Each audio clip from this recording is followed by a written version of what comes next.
بسم اللہ الرحمن الرحیم۔ ناظرین، اس پروگرام واقعہ کربلا میں ہم اس کے مختلف پہلوؤں پہ غور کرتے ہیں اور جو نقوش اس واقعے نے چھوڑے ہیں کوشش کرتے ہیں کہ ان کو تازہ کیا جائے۔ اس واقعے میں ایک بہت بڑا سبق جو ہمارے دین کی بنیاد توحید ہے اس کے بارے میں ملتا ہے۔ حضرت حسین رضی اللہ تعالیٰ عنہ جس طرح کے مستند مورخین نے لکھا کہ آخری جملہ جو حضرت امام رضی اللہ تعالیٰ عنہ کی زبان سے نکلا کہ یا رب لا الہ سواک، اے میرے رب تیرے سوا کوئی دوسرا معبود نہیں ہے، یہ جو لفظ سواک، تیرے سوا کوئی بھی معبود نہیں ہے، میں کچھ اس کی تشریح آپ کی خدمت میں پیش کرنا چاہتا ہوں۔ اگر آپ قرآن مجید کو دوسری طرف دیکھیں، وَمِنَ النَّاسِ مَن يَتَّخِذُ مِن دُونِ اللَّهِ أَندَادًا يُحِبُّونَهُمْ كَحُبِّ اللَّهِ وَالَّذِينَ آمَنُوا أَشَدُّ حُبًّا لِلَّهِ، لوگوں میں سے کچھ ایسے ہیں جو اللہ سے ہٹ کر اوروں کو اس کا شریک ٹھہرا لیتے ہیں، من دون اللہ، اوروں کو اللہ کے سوا اس کا شریک ٹھہرا لیتے ہیں، یحبونہم کحب اللہ، اور پھر ان سے ایسی محبت کرتے ہیں جیسی محبت صرف اللہ تعالیٰ سے ہونی چاہیے، والذین آمنوا اشد حبا للہ، جو صحیح معنوں میں مومن ہوتے ہیں انہیں شدید ترین محبت اللہ تعالیٰ سے ہوتی ہے۔ شریک ٹھہرا لینا، اس کا ساجی ٹھہرا لینا، یہ فرد جرم کیوں عائد کی؟ یحبونہم کحب اللہ، ایسی محبت جیسی صرف اللہ تعالیٰ سے کرنی چاہیے وہ ان سے شروع کر دیتے ہیں۔ معنی یہ ہے کہ کوئی بھی ایسی چیز جسے آپ اپنی محبتوں کا مرکز بنا لیں، اپنی چاہتوں کا محور بنا لیں، تو وہ چیز بت بن جاتی ہے، اور جو محبتوں کا محور بناتا ہے وہ اس کا پجاری بن جاتا ہے۔ وہ کوئی چیز بھی ہو، وہ اپنا نفس ہو، وہ مال و متاع دنیاوی کی چاہت ہو، جاہ و حشمت کی خواہش ہو، وہ آپ کا وطن ہو، وہ اولاد ہو، جیسی محبت اللہ سے ہونی چاہیے ایسی محبت آپ کسی دوسری چیز سے شروع کر دیں گے وہ بت بن جائے گا اور توحید میں خلل پڑنے لگے گا۔ میں عرض یہ کرنے کی کوشش کر رہا ہوں کہ یہ خیال غلط ہے کہ صرف پتھر کے بت کی پرستش سے عقیدہ توحید میں خلل پڑتا ہے۔ لا الہ سواک، تیرے سوا ہر دوسری چیز کا انکار کرتا ہوں، کوئی دوسرا معبود نہیں ہے۔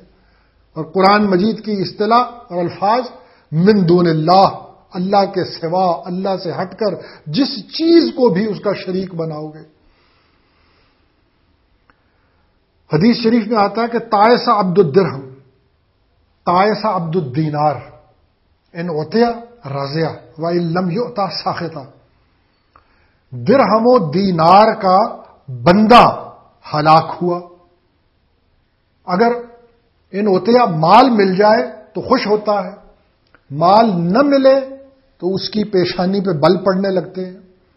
یعنی یہ ایک ایسا آدمی ہے جو زندگی کے ہر معاملے کو ان ٹرمز آف منی، یعنی پیسے کے نقطہ نظر سے دیکھتا ہے، کہاں سے پیسہ ملتا ہے، کہاں سے پیسہ نہیں ملتا، ہر چیز کا فیصلہ اس چیز پہ کرتا ہے۔ تو حضور اقدس علیہ الصلوۃ والسلام نے کیا فرمایا ناظرین؟ عبد الدرہم، ایسا آدمی درہم کا بندہ بن جاتا ہے، مال کا بندہ بن جاتا ہے، وہ اللہ کا بندہ عبداللہ نہیں رہتا ہے۔ یہ بات میں عرض کر رہا ہوں۔ حضور علیہ الصلوۃ والسلام اس بات کو اور طریقوں سے بھی بیان فرما سکتے تھے، لیکن آپ نے لفظ عبد استعمال فرمایا اور یہ سمجھانے کے لیے استعمال فرمایا کہ دیکھو اس سے تمہاری توحید میں خلل پڑ رہا ہے۔ عبد الدرہم، عبد الدینار، عبداللہ نہیں رہا۔ تو یہ وہ چیز، مال سے ایسی محبت جیسی محبت اللہ تعالیٰ سے ہونی چاہیے۔ کچھ لوگوں کو حب جاہ، چودراہٹ سے اتنی محبت ہوتی ہے جیسی محبت اللہ تعالیٰ سے ہونی چاہیے۔ حدیث شریف میں آتا ہے کہ ماں ذئبان جائعان ارسلا فی غنم بافسد لها من حرص المرء علی المال وشرف لدینہ،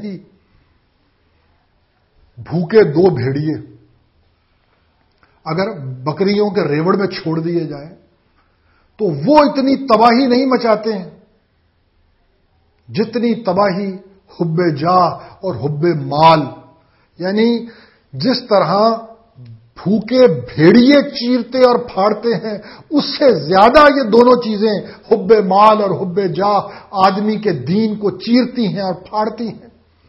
یہ اس کا تعلق توحید کے ساتھ ہے۔ یہ بات میں عرض کر رہا ہوں کہ ساری زندگی آدمی اس طرح گزار دے کہ مال کہاں سے ملتا، پاگلوں کی طرح مال کے پیچھے، دمڑیوں کے پیچھے بھاگتے ہوئے، یتخبطہ الشیطان من المس، جس طرح شیطان نے مخبوط الحواس بنا دیا ہو، نہ کوئی مشن ہو، نہ کوئی روحانی اخلاقی اقدار ہو، نہ سیرت کا خیال ہو، بس ایک ہی جنون آدمی کے سر پہ سوار ہو کہ مال کہاں سے ملتا ہے۔ یہ وہ آدمی ہے جسے عبد الدرہم حضور علیہ الصلوۃ والسلام فرما رہے ہیں اور عبد الدینار فرما رہے ہیں۔ کیا خیال ہے ناظرین آپ کا؟ وہ لوگ جو مشن کے لیے زندہ رہتے ہیں، ان کو جو اللہ تعالیٰ کے لیے زندہ رہتے ہیں، ان کو روٹی نہیں ملتی، ان کو روٹی ہم سے اچھی ملتی ہے۔ ان کے بارے میں تو حدیث شریف میں آتا ہے کہ آتت ہو دنیا وہی راغمتن، دنیا ان کے پاس ناک اور پیشانی رگڑتی ہوئی آتی ہے، کبھی دنیا کو قبول کرتے ہیں، کبھی ٹھکرا دیتے ہیں۔ تو مال کی محبت جیسی محبت اللہ تعالی سے ہونی چاہیے۔ حب جاہ، بعض لوگ تقریر کرتے ہیں بڑی اچھی، بعد میں شیطان آ جاتا ہے، کبھی تقریر اس لیے کیا کرو اور تم تبلیغ اس لیے کیا کرو کہ تمہاری شہرت ہو جائے، لوگ تم سے متاثر ہو جائیں، بڑے تم مشہور آدمی بن جاؤ، اس لیے تقریر کرو۔ حب جاہ، حج کرتا ہے آدمی اور بعد میں یہ خیال آتا ہے کہ کیوں نہ اپنے قلم سے خود ہی اپنے آپ کو الحاج لکھا جائے، وہ حج غارت ہو گیا، حب جاہ۔ تو میں عرض یہ کر رہا ہوں کہ توحید صرف پتھر کے بت کی پرستش سے خراب نہیں ہوتی۔ وَمِنَ النَّاسِ مَن يَتَّخِذُ مِن دُونِ اللَّهِ اندادا، اللہ سے ہٹ کر جس کو بھی تم اس کا ساجی، جس سے بھی یحبونہم کحب اللہ، ایسی محبت شروع کر دو گے جیسی محبت اللہ سے ہونی چاہیے، وہ تمہارا بت بن جائے گا۔ ایک مقولہ ہے، من شغلک عن اللہ فہو سنمک، جو چیز تمہیں اللہ تعالی سے غافل کرتی ہے فہو سنمک، وہ تمہارا بت ہے اور تم اس کے پجاری ہو۔ جیسے قرآن مجید نے کہا کہ ارائیتا من اتخذ الہہ ہواہ، آپ نے اس شخص کو دیکھا جس نے اپنی نفسانی خواہش کو اپنا معبود بنا لیا۔ الہہ ہواہ، قرآن مجید کے الفاظ پہ غور کیجئے، یعنی معبود کا لفظ قرآن مجید نے استعمال کیا۔ تو میں اس کی وضاحت کی کوشش کر رہا ہوں، اور وہ جو آخری فقرے حضرت امام حسین رضی اللہ تعالیٰ عنہ کی زبان سے نکلے ہیں کہ یا رب لا الہ سواک، تیرے سوا کوئی معبود نہیں ہے، اور قرآن مجید جسے بار بار من دون اللہ کہتا، یہ جو آیت میں نے آپ کے سامنے پڑھی ہے، وہ من الناس من یتخذ من دون اللہ اندادا، یہ دون اللہ صرف یہی استعمال نہیں ہوا، قرآن میں بہت سی جگہ جہاں اللہ تعالیٰ نے شرک کی نفی کی ہے، یہ لفظ من دون اللہ کا استعمال کیا ہے۔ ان الذین تدعون من دون اللہ عباد امثالکم، دیکھیے دون اللہ، اللہ سے ہٹ کر جس کو بھی تم پکارتے ہو، عباد امثالکم، وہ تمہاری طرح بندگان الہی ہی تو ہیں۔ دوسری جگہ دیکھیے والذین یدعون من دون اللہ لا یخلقون شیئا وہم یخلقون، والذین یدعون من دون اللہ، پھر وہی لفظ استعمال کیا، اللہ سے ہٹ کے جس کو بھی پکارتے ہو وہ دیکھو خالق تو نہیں ہے، وہ تو کچھ بھی پیدا نہیں کرتا، وہم یخلقون، وہ تو خود مخلوق ہے، تمہاری عقلوں کو کیا ہو گیا۔ حضرت ابراہیم نے جب اپنی قوم کو ملامت کیا، ما ہاذہ التماثیل التی انتم لہا عاکفون، یہ کیا ہے مورتیاں پتھر کی اپنے ہاتھوں سے تراشتے ہو، پھر انہی کے سامنے سجدے کرتے ہو، اور اس سے تمہیں کوئی فرق نہیں پڑتا؟ تو کیا کہا، اف لکم ولما تعبدون من دون اللہ، اللہ سے ہٹ کر جس کو بھی پکارتے ہو تف ہے تم پر۔ ناظرین، میں عرض یہ کر رہا ہوں کہ محبت کس سے زیادہ ہے؟ اب اس کی کسوٹی کیا ہے؟ کیسے پتہ چلے مال سے زیادہ محبت ہے یا اللہ تعالیٰ سے محبت زیادہ ہے؟ جب دونوں کے تقاضے محبتوں کے ٹکراتے ہیں، یعنی کیا اللہ تعالیٰ کی خاطر آدمی حرام مال کمانا چھوڑتا ہے، چھوٹا موٹا پہنتا ہے، روکھی سوکھی کھاتا ہے لیکن حرام نہیں کماتا ہے؟ مانا یہ ہے کہ اس کو خدا زیادہ عزیز ہے۔ اولاد کی خاطر اگر اللہ کی محبت کا تقاضا یہ ہو کہ اولاد کی قربانی پیش کی جائے تو آدمی کیا کرتا ہے؟ وہاں پتہ چلتا ہے۔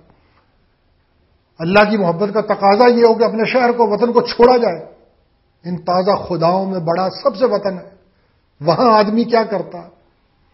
جب کسی ظالم حاکم، کسی فرعون، کسی نمرود اور اللہ تعالیٰ کی محبت کے تقاضے ٹکراتے ہیں، اس وقت آدمی کیا کرتا ہے؟ کیا حق کی خاطر باطل سے ٹکراتا ہے؟ یہ جو بات میں نے آپ کی خدمت میں عرض کی ہے، یہ بڑی سخت کسوٹی ہے، اور توحید کے راستے میں سب سے کٹھن مرحلہ یہی ہے، اور قرآن مجید نے اس پہ بہت زور دیا ہے۔ حضرت ابراہیم کو زندہ خدا، نمرود کی نفی کا حکم ہے۔ حضرت علامہ نے جیسے کہا، اے کہ اندر حجرہ ہاتھ سازی سخن، نعرہ لا پیش نمرود وزن، کہ اے کمروں اور حجروں میں کھڑے ہو کے باتیں منانے والوں، جاؤ یہ لا کا نعرہ کسی نمرود کے سامنے کھڑے ہو کے لگاؤ، بات تو پھر بنتی ہے۔ کمرے میں تو توحید ہر ایک بیان کر لیتا ہے، یہ جو پتھر کا بت ہے اس کی نفی میں، اس میں جان کو تو کوئی خطرہ نہیں، بڑی آسان بات ہے، لیکن کسی زندہ خدا کے سامنے کھڑے ہو کر اس کی نفی کرنا یہ بہت کٹھن مرحلہ ہے، اور قرآن کی توحید یہی ہے۔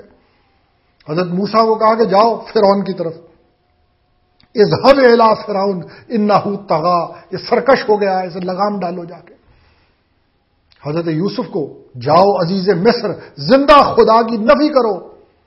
یہ سب سے کٹھن مرحلہ اس توحید کے راستے میں۔ تو غیر وہ کوئی بھی ہو، جیسے مولانا محمد علی جوہر نے کہا کہ توحید تو یہ ہے کہ خدا حشر میں کہہ دے یہ بندہ دو عالم سے خفا میرے لیے ہے، اور جیسے شیخ سعدی نے کہا مواحد کہ در پائے ریزی زرش، اور گر تیغ ہندی نہیں بر سرش، امید و حراسش نہ باشد زکس، ہمیں است بنیاد توحید بس۔ میں تمہیں سمجھاتا ہوں توحید کیا ہے، مواحد کون ہے۔ اس کے قدموں میں دولت کے انبار لگا دو اور اس کے سر پہ تلوار لٹکا دو، دولت کے انبار کو دیکھ کر اس کی رال ذرا نہ ٹپکے، اور سر پہ لٹکتی ہوئی تلوار کو دیکھ کر اس کے جی میں رتی برابر خوف پیدا نہ ہو، ہمیں است بنیاد توحید بس۔ یہ ہے توحید۔ تو صرف پتھر کے بت کی نفی نہیں، یہ سب چیزیں، اور سب سے سخت مرحلہ توحید کا وہ ہے زندہ خدا کی نفی، جس میں جان کو خطرہ ہوتا ہے۔ ناظرین دیکھیے حضرت حسین رضی اللہ تعالیٰ عنہ کو سب کی نفی کی، مال و دولت کو چھوڑا، اپنے قبیلے کو چھوڑا، اپنے شہر، اپنے وطن کو چھوڑا، اور آخری اعلان یہ کیا کہ یا رب لا الہ سواک، میں نے زندگی بھر یا اللہ طاغوتی طاقتوں کا انکار کیا ہے، اور میں مرتے ہوئے یہ اعلان پھر دہراتا ہوں کہ میں تیرے سوا کسی کو معبود نہیں سمجھتا۔ وآخر دعوانا الحمدللہ رب العالمین۔